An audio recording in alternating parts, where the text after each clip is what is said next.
Au terme d'un match dominé de bout en bout, les Françaises se sont imposées au Pays de Galles 38-3. Avec cette 5e victoire en autant de matchs, elles remportent le tournoi. Elles l'ont fait. Les coéquipières de Pauline Bourdon réalisent le Grand Chelem, le 4e Grand Chelem de leur histoire, le premier depuis 2014. Jamais les Françaises n'auront douté.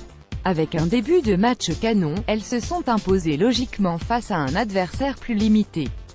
Une entame parfaite 11 minutes, voilà le temps qu'il a fallu aux Bleus pour faire plier les Galloises. Durant cette période, les filles d'Annick Hérault ont anéanti les espoirs de leur adversaire. À la suite d'une remontée de balle de 50 mètres de Cyrielle Banette, Pauline Bourdon qui vient inscrire le premier essai du match, au bout de seulement 7 minutes de jeu. 4 minutes plus tard, c'est Drouin qui assomme le Pays de Galles en transperçant la défense, 14-0, les joueuses en rouge ne referont jamais leur retard. Malgré une entame de match idéale, les Bleus ont peiné à creuser l'écart en première mi-temps. La faute à des Galloises très accrocheuses.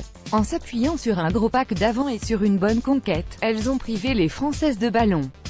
Une possession qui leur permettra d'inscrire 3 points. Piquées dans leur orgueil, les tricolores ont enfoncé le clou juste avant la pause par l'intermédiaire de Jessie Trémoulière, sa 5e réalisation dans ce tournoi. Avec ce 3e essai, les Bleus rentraient au vestiaire avec un matelas confortable, 19-3. Une seconde période en roue libre, le premier acte était accroché, le deuxième fut à sens unique.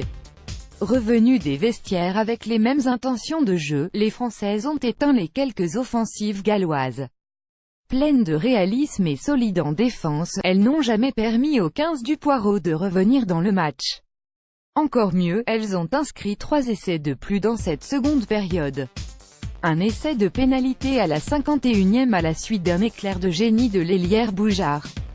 Après un retour dans le fermé de droit, elle se joue de la défense avec un coup de pied à suivre, plaqué sans ballon, l'arbitre accorde un essai de pénalité.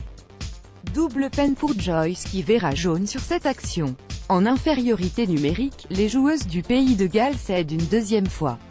Cette fois-ci, c'est Agathe Socha qui conclut le mouvement. La dernière réalisation est à mettre au crédit de Niesen à la 68e. Plus aucun point ne sera marqué dans les 10 dernières minutes, période durant laquelle les Françaises auront beaucoup défendu. Acculées dans leurs 22 mètres, elles ont mis d'orgue à ne pas concéder d'essai dans ce match. Niesen au bout de l'effort. On joue la 68e minute, les Galloises sont dans un temps fort et enchaînent les phases de jeu dans la moitié de terrain française. Après plus de 15 phases de jeu passées à défendre dans leurs 40 mètres, les filles d'Annick Hérault récupèrent le cuir et relancent de leurs 22 mètres. Une relance de 80 mètres, conclue par la centre Niesen après un 1-2 avec Boujard. L'action du match sans aucun doute. Un essai qui reflète la physionomie de match. Avec des joueuses du Pays de Galles incapables de marquer dans leur temps fort.